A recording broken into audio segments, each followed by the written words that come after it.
કાશી વિશ્વનાથ ગંગે, કાશી વિશ્વનાથ ગંગે, હર હર મહાદેવ શંભો, કાશી વિશ્વનાથ ગંગે, હર હર મહાદેવ શંભો, કાશી વિશ્વનાથ ગંગે, હર હર મહાદેવ શંભો, કાશી વિશ્વનાથ ગંગે, કાશી વિશ્વનાથ ગંગે, કાશી વિશ્વનાથ ગંગે, કાશી વિશ્વનાથ ગંગે, કાશી વિશ્વનાથ ગંગે, હર હર મહાદેવ શંભો, કાશી વિશ્વનાથ ગંગે, હર હર મહાદેવ શંભો, કાશી વિશ્વનાથ ગંગે. એક વખત નારદજી ફરતા ફરતા ભગવાન વિષ્ણુ પાસે આવી ચડ્યા. ભગવાન વિષ્ણુ નારાયણ પરમાત્મા લક્ષ્મીની સાથે બિરાજી રહ્યા છે. નારદજીએ વિષ્ણુ ભગવાનને પાસે બેઠા વાતે વળગ્યા. નારદજીએ વિષ્ણુ ભગવાનને થોડી ફરિયાદ કરી અને કહ્યું, પ્રભુ,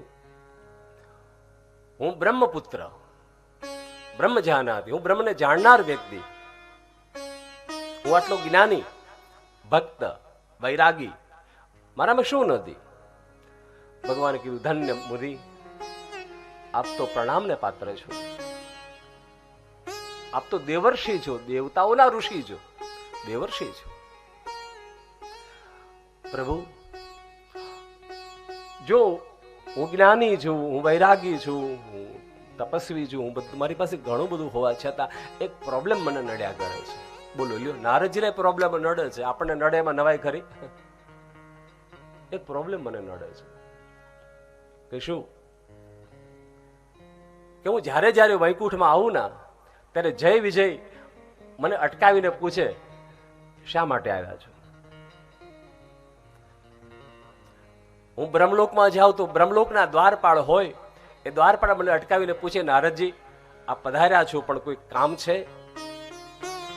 તો એના વિષયમાં ત્યાં પહેલા રજૂઆત કરવી પડે કાઉન્ટર ઉપર, અને પછી મોટા કોઈ માણસને મળવું હોય ને તો એમને સીધા કોઈના ઓફિસમાં જતું ન રહેવાય.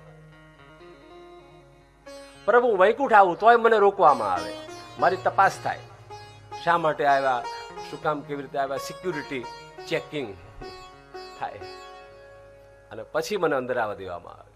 હું બ્રહ્મલોકમાં જાઉં ત્યાંય આવું થાય. હું સ્વર્ગમાં જાઉં તો સ્વર્ગના જે ચોકીદારો હોય એ મને રોકે, નારદજી ઉભા રહ્યો, આમ કરીને જોવે, કઈ ચેકિંગ કરે મારું. અરે હું કોઈ પણ જગ્યાએ યમલોકમાં જાઉં તો યમલોકના માણસો હોય, ત્યાં ચોકીદારો હોય, એ મને રોકે અને કઈ ઉભા રહ્યું, નારદજી આપ તો સન્માનીય, પણ તપાસ જરૂરી છે. પ્રભુ, મને એવો માર્ગ બતાવો. ભગવાન નારાયણે હસતા હસતા આ માર્ગ બતાવ્યો. આપણે પણ આ માર્ગને જાણી લેવાની જરૂર છે. બોલો હર હર મહાદેવ. કોઈ જગ્યાએ રોકટોક થાય નહીં, નહીં સ્વર્ગમાં, નરકમાં તો જવું જ નથી ને આપણે. નરકની વાત છોડો, નરકમાં તો ભલે રોકટોક થાય, ત્યાં કોઈ રોકે એનો વાંધો નહીં, પણ સ્વર્ગમાં કોઈ રોકવું ના જોઈએ. બ્રહ્મલોકમાં, સાલોકમાં, ગોલોકમાં, દ્વારકામાં, મથુરામાં, વૃંદાવનમાં, કાશીમાં, ગમે ત્યાં આપણે જઈએ ધામમાં, ત્યાં કોઈ આપણે રોકટોક થવી જોઈએ નહીં, અને સીધો આપણો પ્રવેશ ભગવાનના ધામમાં થવો જોઈએ, કોઈ અટકાવે નહીં ક્યારે. એવું એક વ્રત છે, એવું એક વ્રત છે. નારદજીને ભગવાન નારાયણ પરમાત્મા સ્વયં પોતાના મોઢે આ વ્રત સંભળાવી રહ્યા છે, અને એ વ્રત છે ધનુર્માસનું વ્રત. હર હર બોલો, કયું વ્રત? ધનુર્માસનું વ્રત. ધનુર્માસ ઉત્તરાયણનો જે સમય છે એ ઉત્તરાયણમાં તમે વ્રત ધારણ કરો. ઉત્તરાયણના દિવસે કરેલું વ્રત એનું સંપૂર્ણ ફળ તમે પ્રાપ્ત થશે અને તમને અહીંયા વૈકુંઠમાં આવતા પણ કોઈ રોકી નહીં શકે. તમને જોશે અને જોતાની સાથે તમને કહેશે પધારો પધારો પધારો.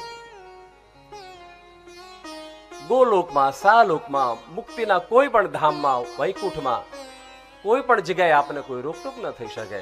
એના માટે મકર સંક્રાંતિના દિવસે તમારે આ વ્રત કરવું જોઈએ. શું કરવું જોઈએ? સવારે વહેલા ઉઠીને ભસ્માંગ સ્નાન કરવાનું. મકર સંક્રાંતિના દિવસે ભસ્માંગ સ્નાન કરવાનું, અભ્યંગ સ્નાન કરવાનું.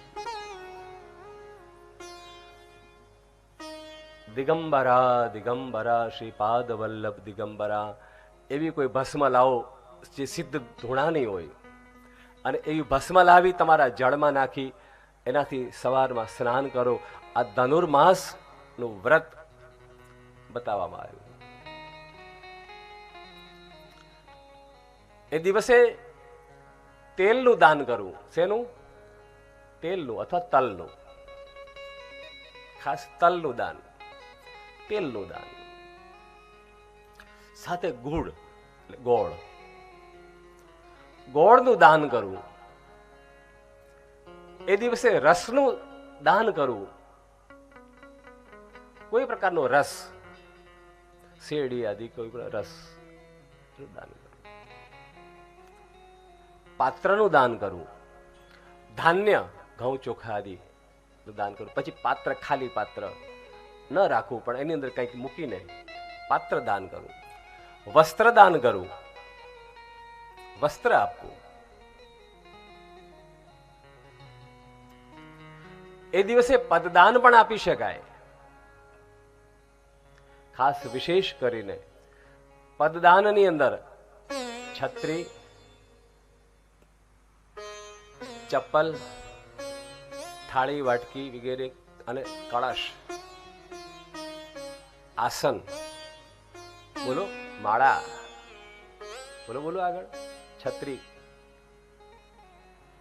પદદાન. આ બધી બહુ મહત્વની વસ્તુ છે. બહુ મહત્વની વસ્તુ છે, એક એક વસ્તુ.